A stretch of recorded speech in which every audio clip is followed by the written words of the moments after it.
So the Clone Wars has come to an end, and has finally gotten the ending it rightfully deserved. After 6 years of waiting, we've got to see the Siege of Mandalore on screen, which is what we've wanted to see all along. With the season over and having a couple of weeks to gather my thoughts, I'm going to take a deep dive and do an in-depth review of the season. So I'll mostly be talking about the last two arcs of the season, since those are the two stories we haven't seen before. If you didn't know, the Bad Batch was released to the public years ago with just unfinished animation. So I'll quickly gloss over the Bad Batch real quick. So a lot of people have been saying this, and I agree with them, that I think this is just your standard average Clone Wars arc. It's not bad, but it's certainly not mind-fuckingly good that you're going to burst out into tears. It's very action-packed, which means it doesn't take a lot of time to slow down and give us a chance to really know these guys on a deeper level. But then again, I don't really care enough to want to know these guys on a deeper level. So 6 out of 10, solid arc, moving on. Okay guys, now we gotta move on to something really depressing. And that's the Martez Sisters arc. I could tell Kathleen Kennedy had a hand in this one because apparently the original plan for this arc was that the Martez sisters were actually supposed to be a guy that Ahsoka meets and quickly realizes she has feelings for. I'm not sure if I'm correct, but I'm pretty sure that the two of them were actually supposed to fall in love. I think this could have been really interesting for Ahsoka's character development.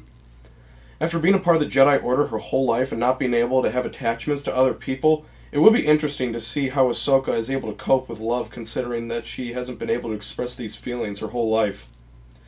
But instead of that, they actually had the balls to give us a 4-part arc about Ahsoka just fucking around with these normal-ass sisters.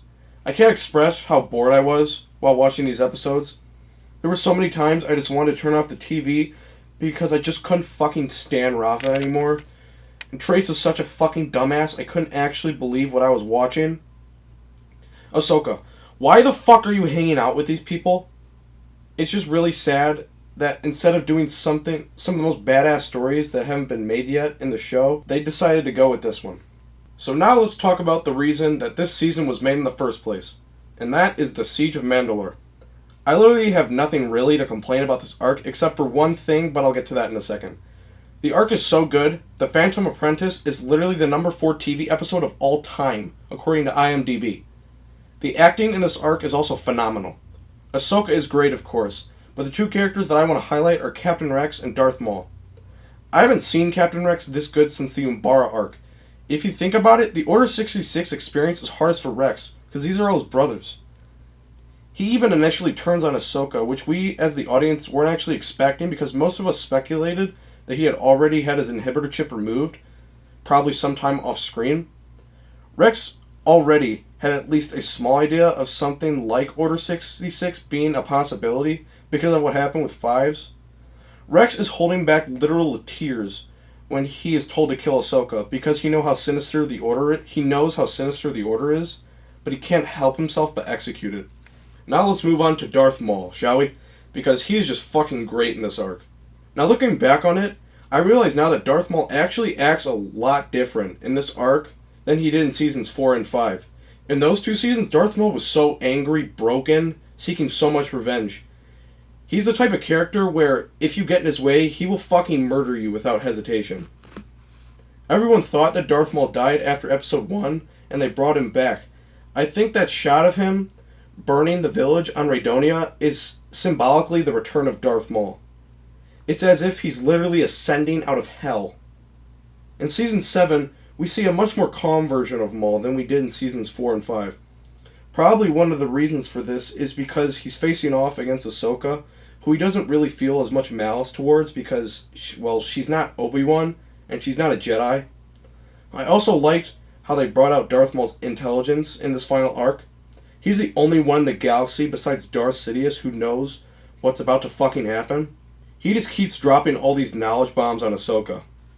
Now we get to the one thing that I don't like about this arc, and that is that Ahsoka is able to beat Darth Maul. Now, I will admit, I am incredibly biased, because Darth Maul is my favorite Star Wars character. But I think that him losing is really dumb, and here's why.